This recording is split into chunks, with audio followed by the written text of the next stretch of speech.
Hey guys, this is Miss Young, and we're going to be taking notes over the War of 1812. This is one of the events that occurs during the presidency of James Madison. He is your fourth president.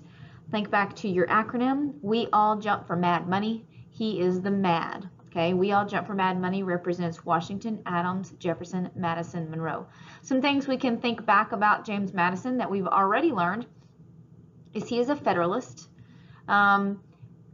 If you recall the events on our timeline during Bundle 3, he was a Virginia delegate who came to the Constitutional Convention and presented the Virginia Plan, which was blended with the New Jersey Plan and created the Great Compromise.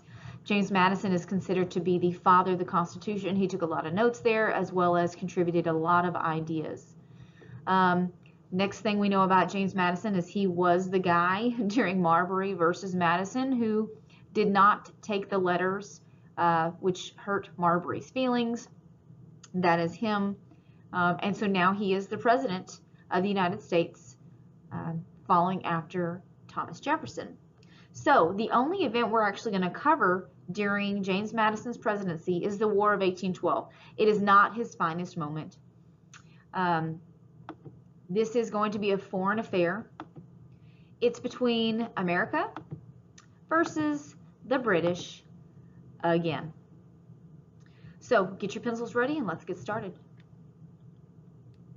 All right, so we're going to start out with the causes of the War of 1812.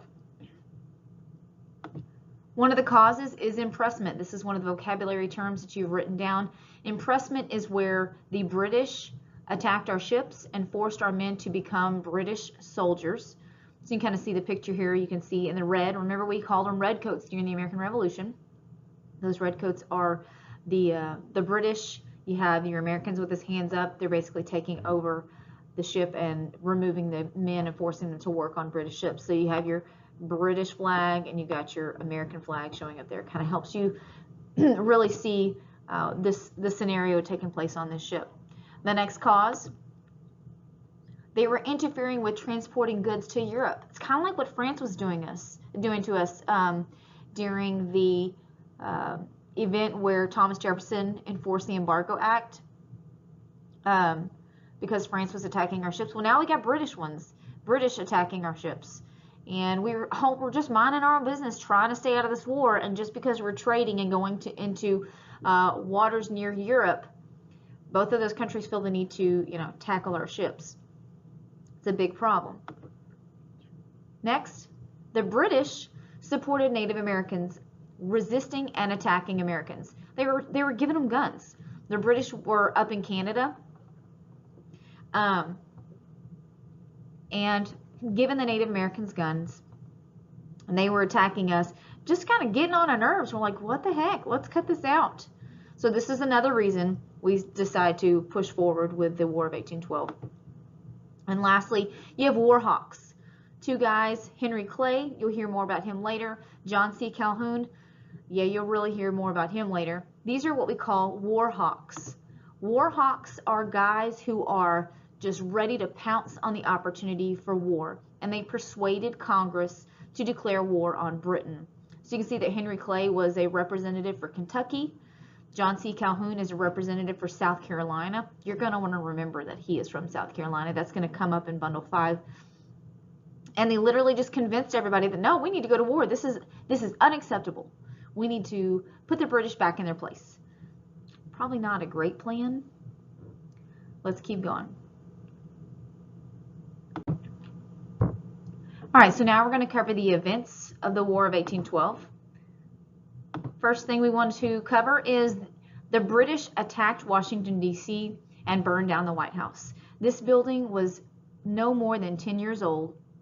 It was built within the last year or so of John Adams' presidency, lasted through the 8 years that Thomas Jefferson was president, and now we're in James Madison's presidency, and it's getting burned down. It was kind of nerve-wracking that your capital had been burned down. We recovered, but it was really unfortunate. James Madison's wife, Dolly Madison, rescued some paintings that were really significant to American history, specifically a portrait of George Washington. And I believe that same portrait still hangs in the White House today. The next event we want to write down is the writing of the Star-Spangled Banner. This particular picture here, this is a picture of Fort McHenry.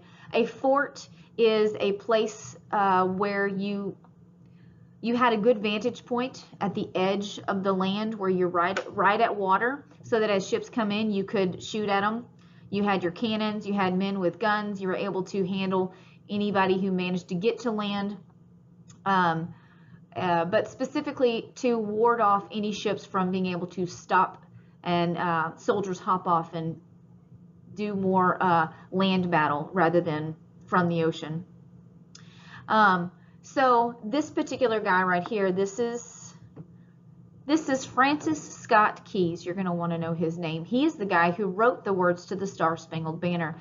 It's basically a poem that he wrote about what he witnessed during the Battle of Fort McHenry. And really beautiful. You know the words. You just may not realize it. This is our national anthem. It was put to music later. But like I said, it was originally a poem. And I'm going to sing a little bit of it for you because the words he wrote directly reflect what he saw. All right. Oh, say, can you see by the dawn's early light what so proudly we hailed at the twilight's last gleaming, whose broad stripes and bright stars through the perilous fight o'er the ramparts we watched were so gallantly streaming, and the rocket's red glare, the balls bursting in air, gave proof through the night that our flag was still there. All right, I'm going to stop there because it gets really high. But he's talking about, he just said the flag is still there. After seeing these bombs going off in the air, the flag is still there. And that was what was so angelic about this poem, as he was writing what he witnessed. And through the smoke and through it all, the flag still stood. And it completely portrays the results of the War of 1812. We did not get smothered by the British, which we'll find out here in just a second. So, hope you enjoyed that, because that doesn't happen often. Let's move on to our next event. The Battle of New Orleans. Oh my gosh, this one's completely ironic. This is Andrew Jackson. We're going to learn more about him during Bundle 5. He's president number 7. He leads a battle of New Orleans. He leads this battle. Ironically, this is what you need to know about it. This was fought after the treaty that ends the war was signed, because no one knew the war was over. News takes a long time to travel, and homeboy went and fought this battle after the treaty ended, managed to snag New Orleans back for us, which is probably a pretty good deal because it was a big port city. And it was all after the treaty was signed. That treaty is called the Treaty of Ghent, officially ends the war. That has to do with the fact that it was the location, kind of like the Treaty of Paris. We have 2 of those. Why? Well, because it was signed in Paris. This one is the Treaty of Ghent. Okay, so finish up your events and move on when you're ready. All right, last section is the effects. So what were the results of this war? How did it affect us? For starters, we gained some major respect for withstanding a British attack. Once again, we realize, or the world realizes, that we're just not some pushover little country.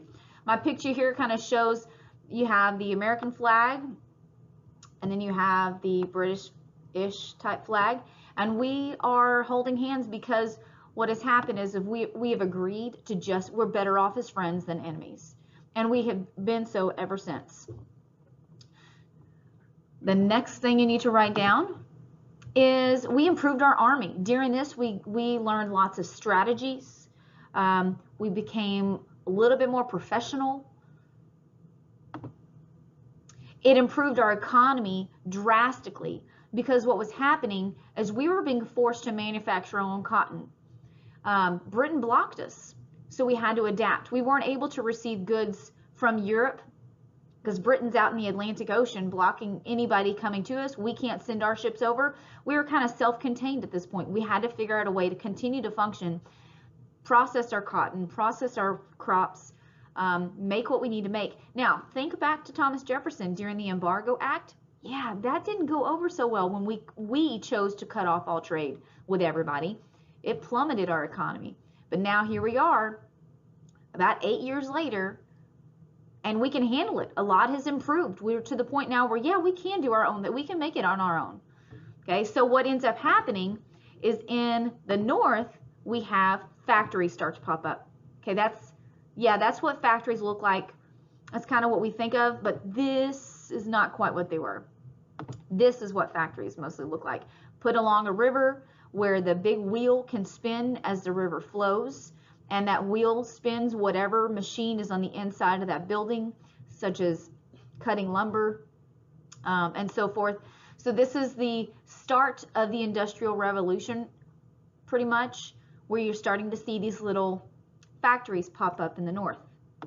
So what's going on in the south? South needed to, this is where you have the slaves start to come in. The cotton gin is invented.